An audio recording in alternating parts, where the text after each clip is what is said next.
Баршаңызға қайырлы күн, каналыма қош келдіңіздер. Бүгін сіздермен өте тез дайын болатын, өте дәмді, тойымды гармошка самса әзірлейтін боламыз. Видеоны көрмес бұрын каналға тіркеліп, лайк басып қоюды ұмытпаңыздар.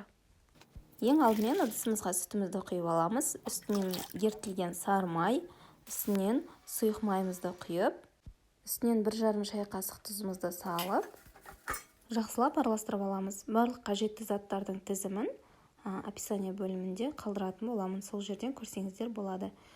Алдын ала електен өткізіп дайындап қойған ұнымызды осылай аз-аздан қоса отырып, бірінші осылай венчиктің көмегімен араластырып аламыз.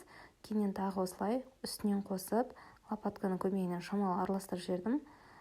Ұнды бірдестен қоспаймыз, осылай аз-аздан қоса отырып, жұмсақ, қолға жабыспайтын қамыр илеп аламыз. Қамырымыздың бетін пищевой пленкамен жауып, жарты сағатқа тындырып қоятын боламыз. Қамырымыз тынып дайын болғанша салмасын дайындаймыз.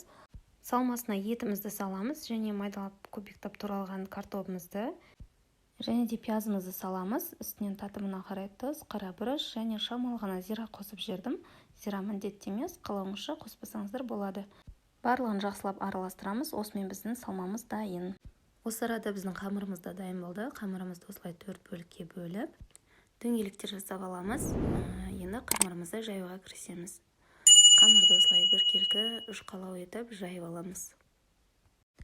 Қамырды барынша жұқа етіп жаюға тырысыңыздар. Осылай жайып алғаннан кейін үстінен ұнымызды сеуіп, оқтауыңызға қамырды орап, екі жағынан осылай қысып аламыз. Осы қысқан кезде жабысып қалмас үшін ұныңызды шамалы көптеу сепсеңіз де болады.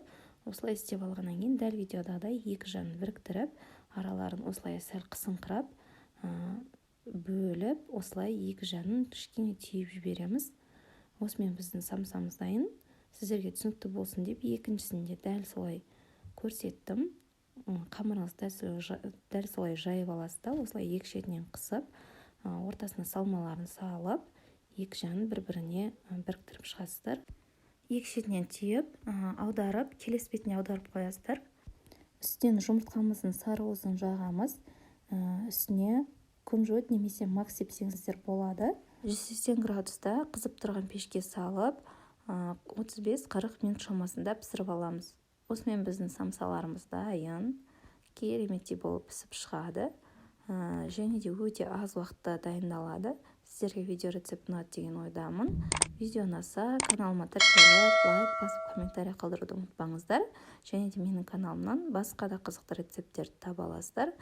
Сіздермен болған арайлым. Баршаңызға рахмет.